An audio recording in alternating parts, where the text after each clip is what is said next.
Nick Wilson reporting for News for the Poor. This will just be an audio podcast form. I am simply going to report what is out there on the interwebs. This is from Jacobin.com. They call themselves a leading voice of the American left. It is entitled, "At the Dawn of Capitalism, Charles Fourier Imagined a Socialist Feminist Utopia," by LIZA, FEATHERSTONE. 2.5 centuries after his birth, the insightful, outlandish, yet oddly practical ideas of the Utopian socialist writer Charles Fourier still seem shockingly modern. 2.5 centuries ago last week, Charles Fourier was born in Besançon, France, the son of a successful small businessman. He became a salesman for a cloth merchant in Lyon, as well as a witty, imaginative writer. And as a socialist and feminist thinker, he was far ahead of his time. Indeed, Fourier is sometimes credited with inventing the term feminism. Not only a staunch advocate of women's equality, he was also one of the first to understand that the patriarchal order could not be fully destroyed without socialism. Fourier was also far ahead of his time in understanding how gender politics were intertwined with all social reaction and progress. In 1808, he wrote, "As a general proposition, social progress and changes of period are brought about by virtue of the progress of women towards liberty, and social retrogression occurs as a result of a diminution in the liberty of women. Other events influence these political changes, but there is no cause which produces social progress or decline as rapidly as a change in the condition of women." After his death, Friedrich Engels credited him with the idea of alienation, that under capitalism, we lack a personal connection to our work because it profits someone else. Fourier's ideas inspired Marx and Engels to further develop the idea of alienated labor. He imagined small, communal societies in which work would be enjoyed. Attractive work, even libidinal,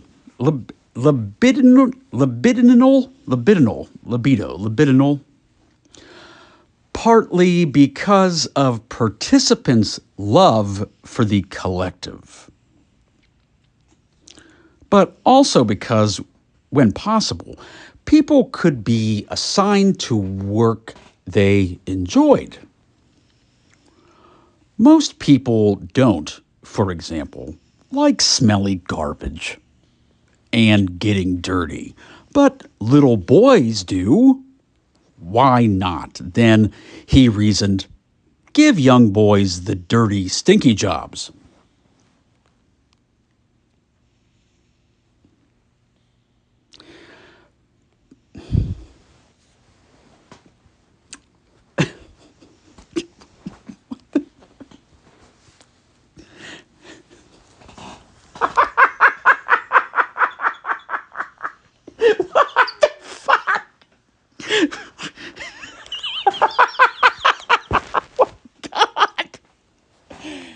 Oh, shit.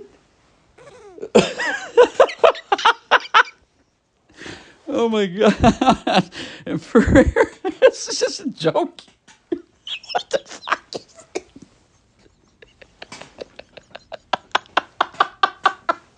Oh, my God. I can't read it.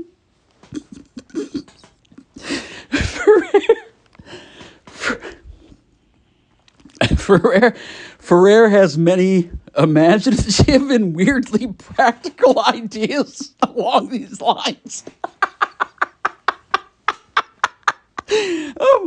He imagined that in his utopian community, no one would need to go without sex. Does that include the children too? What the fuck is going on? What the fuck is this? This is for real? Jesus Christ! What the fuck? This is a leading voice of the American left. What the fuck? What the fuck? How was I ever a fucking Democrat? This is this is a leading voice of the American left. Jesus Christ! They're indirectly advocating for fucking free sex with children.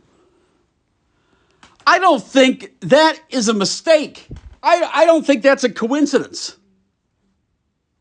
I mean, this gets edited. You'd think that, someone like me or everybody would put these two things together. Like what the hell has gone on in this country over the last 10 years? How did it go to hell this fast? What the fuck is this? Even libidinal, partly because of participants' love for the collective, but also because when possible, people could be assigned to work they enjoy.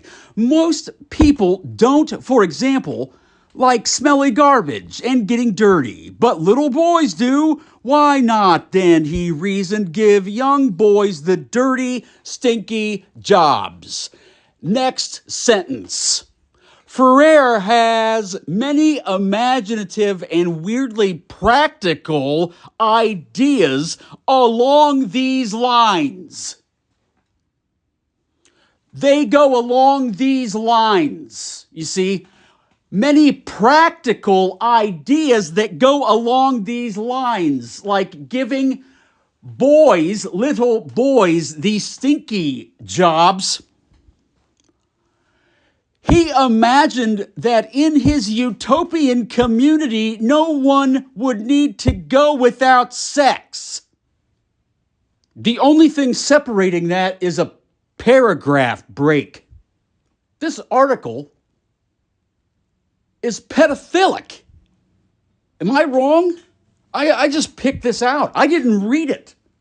You could probably tell I was kind of stumbling through. How am I everything I look at is a fucking shock. Everything I look at, just randomly.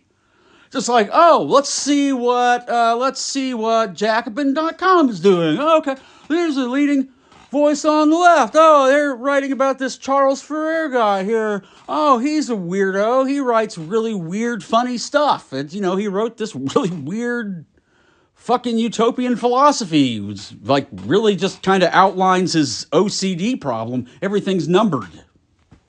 68 of this, 3 of this, million of this. Everything's got categorized and everything's divided and everything's perfectly squared off and everything's in categories labeled by numbers. Like, yeah, okay, you got OCD, buddy.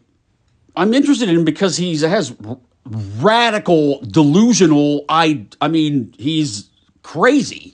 He's a lunatic. Who knows what the fuck they were doing back then? The recently rejected or otherwise sexually deprived, that is an indirect. The recently rejected or otherwise sexually deprived, who would be sexually deprived in this scenario where everyone gets free love now? Everyone automatically just, let's just say everybody now gets Charles Fourier free love right now. So as of right now, if every human being that's alive is in play, who would be the sexually deprived? All I'm doing is deductive rhetorical criticism here. That's all I'm doing. This is what I'm picking up from this. Am I crazy? I mean, they can write about whatever they want to. I'm not saying that's wrong. I can feel about it however I want to, and that's not wrong. So, okay. Moving on. Otherwise sexually deprived could be visited by an army of lovers. That's in quotes. Army of lovers. Okay. The appeal of the idea grows when one considers the violent crimes and terrible right-wing politics, sometimes perpetuated by incels in our contemporary world. Though it's not hard to guess why the idea has never taken... It's not hard to guess why the idea has never taken hold in any actual human community. Just free pedophilic love? Okay. I think that's probably a good thing. I would venture to say that the vast majority of human beings agrees with what I just said there. Hopefully. However, some of Fourier's ideas are mainstream today. I hope not. He was way ahead of his time in advocating for the acceptance of homosexuality. Good. Good point. That's fine. Why would anybody have an opinion on that? I just don't get that. Whatever. I just made an enlightening statement right there. So, the socialist society he envisioned was partly agrarian and based in small cooperative societies of about 80 to 100 people, in which all chores and child rearing would be shared. Blanca Mises, a professor in the French department at San Francisco State, argued in a 2002 paper that Fourier could be read as an ancestor of social reproduction theory, a strain of socialist feminist thought that has enjoyed a revival in recent years. Sexual liberation was also central to his vision, in sharp contrast to the prevailing mores of his day. Women and men over 18 would be free to choose their sexual partners, and there would be no economic need or moral pressure obligating anyone to be part of a nuclear family or marriage. So let me get this straight. This is a utopian system that puts young boys to work as garbage men. No child of any age is tied down to any traditional family unit, period, by law. But we have to be specific when we say that over 18, yes, sure, I'm sure that's going to be easy to do. How would we do that? How would we have free roaming feral children everywhere, and free love for everyone, but we're checking IDs at every orgy door? Is this a Neuralink plan? Boy, I have to say, that sounds like a winner. That's a winner. We got a winner here. Run it. Turn them and burn them. Let's roll. This is a winner chicken dinner smorgasbord of Minnesota action. Woo!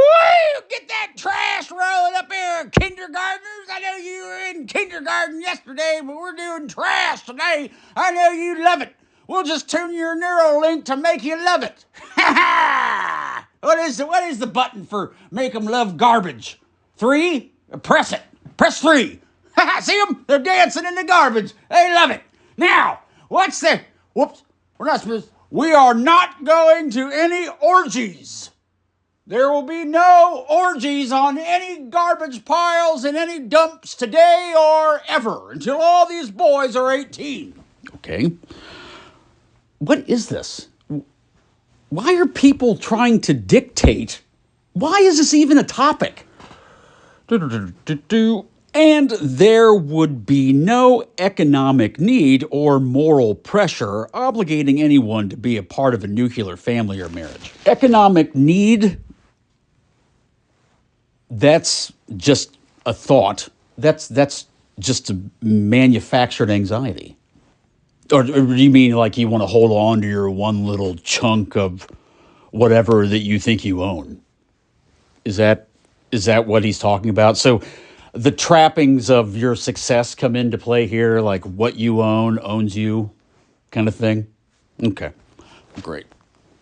Fourier's socialism is a pleasure-centered one, in which humans, I bet Nicole Kidman would probably like that, is a pleasure-centered one in which humans can enjoy work, sex, friendship, food, and many other delights of all ages.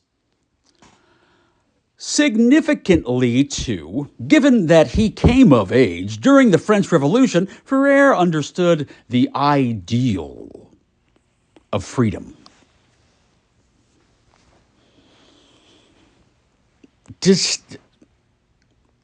That makes literally no sense, what she just said there. I don't care. You're not gonna. We're not doing backtracks here. I'm not doing that with this. With this specific phrase, I am refusing to just let this be labeled dialectic. Given that he came of age during the French Revolution, Fourier understood the ideal of freedom. So he had an intimate I gotta do this. What is an ideal? Does everyone know what an ideal is? I'm just going to get the definition so I don't. Satisfying one's conception of what is perfect or existing only in the imagination, desirable or perfect, but not likely to become a reality. Okay, that makes no sense. Perfect is not a reality, period. It is not. Never was, never is, never will be. Perfect. It is only in your head what is perfect. What's perfect to me isn't perfect to you. And what is perfect to each one of us, that individual conception, that abstract mean, is an ideal that is unachievable. It is like reaching for the sun and trying to grab it. Oh, I'm going to grab it. That's an ideal. He understood the ideal of freedom. So he intimately knew. He's played around with it. He's gotten under its hood. He's changed its oil. He's changed its diaper. He understands how it works. He can command it. So he understands the perfect abstract conception of freedom. Freedom. The power or right to act, speak, or think as one wants without hindrance or restraint. So somehow he understood that. He understood what that was. Now so do you. I just explained it to you, so you understand it now too. Hard, huh? Real difficult. See how I just did that? You see how I imprisoned your mind on what? How could anyone even possibly understand the abstract conception of the perfect ideal of what freedom is? Yeah, no, I just explained it to you. So now you understand it too. Pretty simple. This shit's not hard. Just don't let people enslave your mind. If you let people tell you what to do and think all the time, well, what do you do when they're not telling you what to do or think? Oh my God, you're probably feeling a lot of anxiety.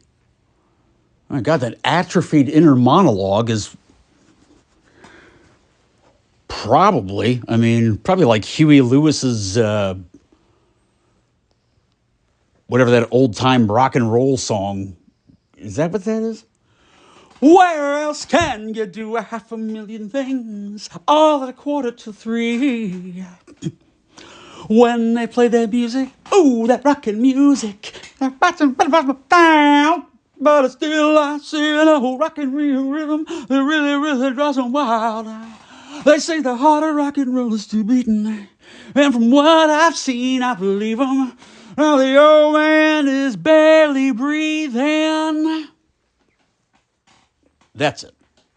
During the French Revolution, ideal of freedom, and at once, wow, what a hollow notion it was for most people under capitalism. Well, yeah, framed like that, yes, it's a hollow notion for everyone, because, we all understand what that would be. It's just a conception. It's a concept that was built, actually sold. It's a concept that has been sold and keeps getting resold over and over and over again. Socialism, communism, fascism, all these isms are just mind traps.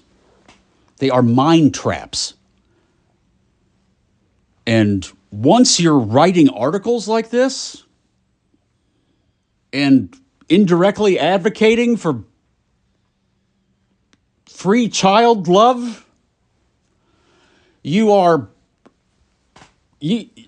this person has a few layers of mediatization that need to be peeled off. She needs to do it herself, but nobody can do it for her. She needs to do it for herself. But this is shocking.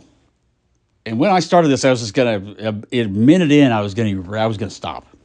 Yep. Got all fired up. Hollow notion in the aftermath of the revolution, in which he fought and served time in prison. Oh, you don't say. A free love with children advocator? Did some prison? Okay. Never would have thought that. He was disillusioned writing. Oh, here's a quote. Philosophy was right to vaunt liberty. It is the foremost desire of all society's creatures, but philosophy forgot that in civilized societies, liberty is illusionary if the common people lack wealth. When the wage-earning classes are poor, their independence is as fragile as a house without foundations. The free man who lacks wealth immediately sinks back under the yoke of the rich. The newly freed slave takes fright at the need of providing for his own subsistence and hastens to sell himself back into slavery in order to escape this new anxiety that hangs over him like Damocles' sword. End quote. Along with liberty, he found the other two buzzwords of the French Revolution: equality and fraternity.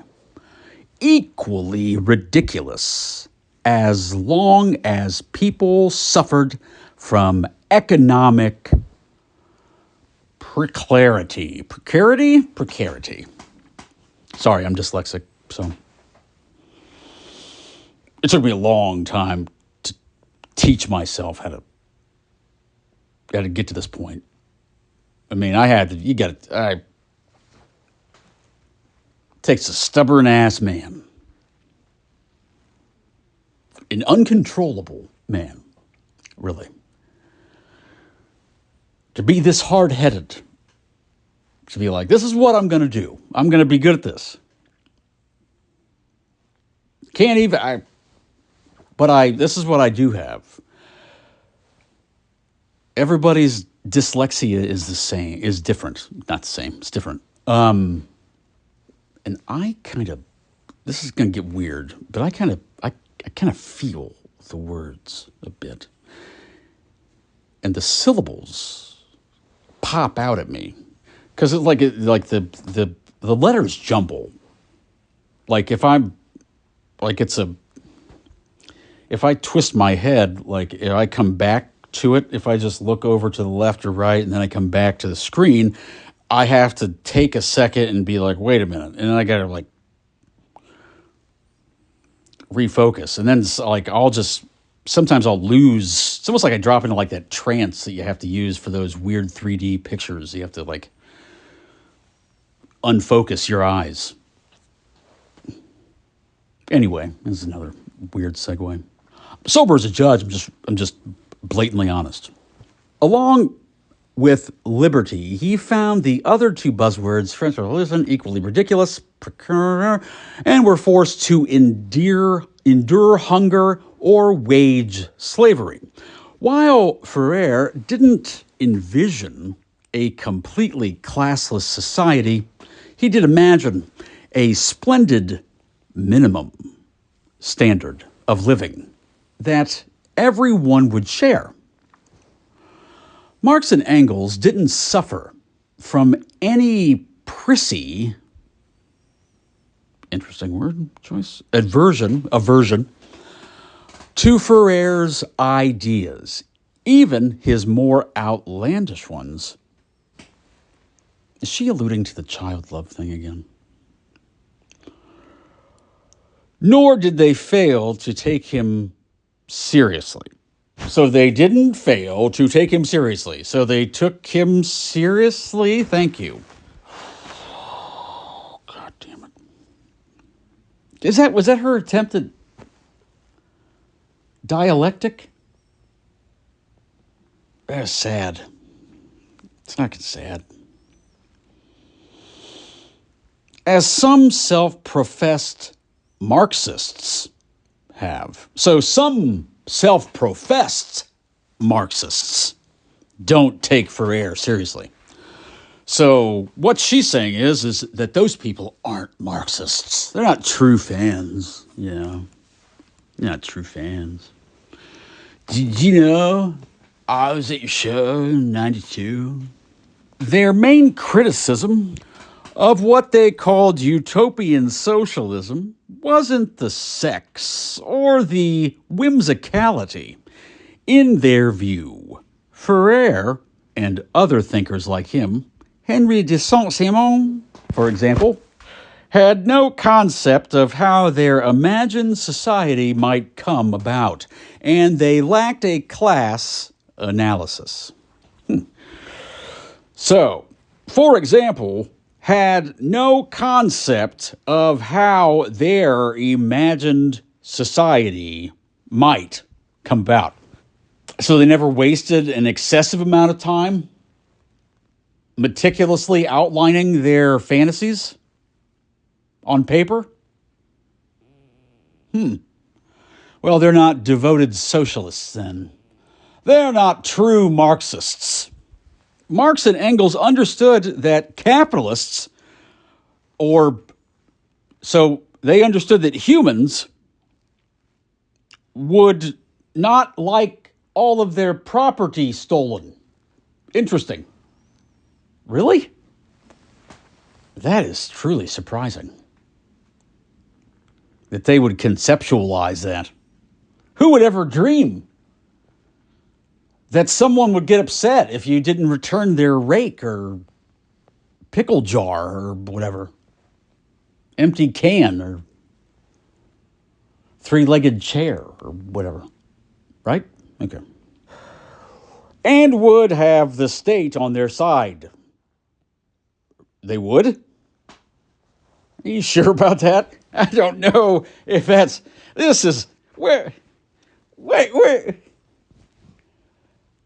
I was kind of suspecting this for a second, but I think I'm tipping more towards, I'm going to lean towards this article is either a joke or from an alternate reality. Because she just said that the state would be on human side. That's what are you talking about? Do you understand how to contextualize your sentences? You're speaking about, in this sentence, you're speaking about the state, the capitalist state. So we're in a capitalist state right now, right? So all the socialists want to fight the capitalist state. They don't like the capitalist state, right? Nobody likes the capitalist state. What? The capitalist state, whose side is the capitalist state on? They're on their own side. That's it. That's just their side.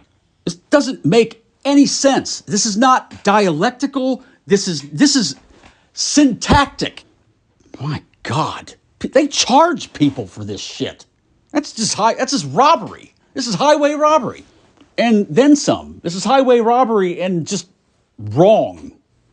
And you're talking to ideologically possessed, inflated people. You're just trying to stir the pot more of people that are in your cult. So, the people that you keep in constant shock and awe. So they never realize, they never have a chance to think about, wait a minute, hold on. So if all of this is just the means of, right? So we're on the means of production, right? So the means, that's just a thought. It's a thought. It is you can call it a drive or a motivation. It's a thought to produce. The producers. Clinton Roosevelt is a producer. He's a stakeholder. He gives so much, never gets anything in return. If you don't know what I'm talking about, then you need to go read Clinton Roosevelt. But you're getting snowed. It's all this is. Because what's your concept of socialism? You have a personalized concept of socialism, and a practical application of the concept of socialism results in a political game of musical chairs where eventually there's just one person left. This is a philosophical layout for you. So, for example, Stalin's idea of communism did not match Leon Trotsky's idea of communism. So, therefore, Leon Trotsky got ice-picked in Mexico. This is a good time for this line, Mr. Chuck Palahniuk. On a long enough timeline, the survival rate for everyone drops to zero. Fight Club. It would, therefore, take a revolution spearheaded by the material losers of capitalism to achieve socialism. They had a theory of the political struggle that would bring socialism into being, imagining that the agent of that change would be the proletariat, the working class, while Fourier and other utopian socialists seemingly imagined that everyone would see the benefits of living under more joyous and rational arrangements. Ah, yes. They had a theory of the political struggle that would bring socialism into being, imagining that the agent of that change would be the proletariat, the working class, while Fourier and other utopian socialists seemingly imagined that everyone would see the benefits of living under more joyous and rational arrangements. The utopian socialist communities, inspired by thinkers like Fourier, satirized in Nathaniel Hawthorne's prudishly purient 1852 novel, The Blithedale Romance, hoped their example would show others that socialism worked, and because of that widespread realization, it would then be widely adopted. The road to utopian socialism is a voluntaristic one. There is something oddly charming about the fact that they were so convinced of the appeal of reorganization of society along their preferred lines. That's eugenics. Jesus Christ. The road to utopian socialism is a voluntaristic one. No, it's not. It is not. That is just a bold-faced fucking lie. It is a zero-sum game. I just explained it 5 minutes ago how it was a zero-sum game. So that's incorrect. There is something oddly charming about the fact that they were so convinced of the appeal of reorganization. I was just going to say it. She finds eugenics oddly charming. We all know what that means. A reorganization of society. That's trimming the fat. Why is one person deciding that society needs a reorganization? That is eugenics.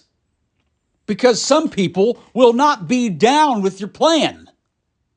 What are you going to do about them? So how are you going to reorganize society if people aren't down with your reorganization? Are you just going to give up? You know what? Yeah, you're probably just going to give up. I know you Marxists are really close to giving up. That it didn't seem to occur to them that the state or ruling class might resist. Let's kind of broaden that picture a bit, what she just painted there. Let's elaborate on it a bit. She's somehow insinuating that the minority in the society can just, I guess they have a button, or do they have a button to press to reorganize society? What is this mechanism that they're going to wield? Because why would you phrase it like this? Why would you phrase it like the state or ruling class might resist? So the minority, no matter how small it has I guess a giant steamroller that they're about ready to steamroll all of society. That's kind of a good image. And the person driving the steamroller never occurred to them that the ruling class. So why would you call them the ruling class then? If they're the majority, that the state or ruling class, so that the ruling class would be the majority or the state. So you have, because the way I defined it earlier, you have capitalist state now, right? Still in your paradigm that you're painting here. So we're still dealing with capitalist state. Let's call me a human, or you can call me a capitalist, whatever. You're socialist, okay? So you think that me and state, you think we're in cahoots. That's not right. That's not the truth. The road to utopian socialism is a voluntaristic one. Okay. There is something oddly charming about the fact that they were so convinced, so they were delusional, of the appeal of the reorganization of society along their preferred lines. They were delusional about their eugenics plan, and they didn't seem to understand, or it didn't ever occur to them that the majority would resist. So what do you do then? You just infiltrate. You infiltrate. Some of Fourier's writings don't hold up at all. You don't say, really? His attitude about non-European cultures were racist, and he was also anti-Semitic. Many 19th century... Okay, so hold on. She's now she's doing what I just described earlier, what Stalin did to Trotsky. She's calling him a Stone Age, archaic, obsolete penis, because he said bad words that she doesn't agree with. She doesn't know under what context or whatever. She doesn't get that. Probably has not read Fourier. She's probably just gathered it from the academic paper that she's probably either wrote or ripped off for this nonsense. But that's just a guess. I'm sorry if it's wrong. My bad. You led me down this path. I just deduced that maybe that was the case. Many 19th century European writers suffered from these prejudices, but in his case, they not only seem at odds with many of his strikingly modern ideas, but also probably reflect the sort of analytical confusion about capitalism for which Marx and Engels took him to task. The idea that Jews are more responsible than other groups for finance and commerce, and are more susceptible to capitalist greed, is bigoted. But it's also just not at all how capitalism works. Hold on. I'm trying to digest that last sentence on a second level. It's also just not how capitalism works. Oh, wait a minute. So, hold on. So wow. So she thinks that is the prevailing notion of capitalism. She just told, okay, so that's interesting. That's really interesting. This is a writer? She has a degree in writing? In journalism? Oh my God, I hope she doesn't have a master's. I fucking pray. I fucking pray she doesn't have a master's degree. My God. What if she's a doctor? What if she's a fucking... What if she teaches? What a disaster. This is a dumpster fire. This is an absolute shit show. I'm just blown away. I am blown away by the current state of modern literature. Like, what is this? This reaches 3 million people a month. Oh my God. We're doomed. This is it. We're fucked. We're so fucked. We're just so fucked. Oh my God. It's over. I don't even know how we made it this far. Oh God. Capitalism is a material. What? What the fuck? Capitalism is not a material. What the fuck is this? I guess saving the best for last. Not a cultural phenomenon. I guess that's just the end of the sentence.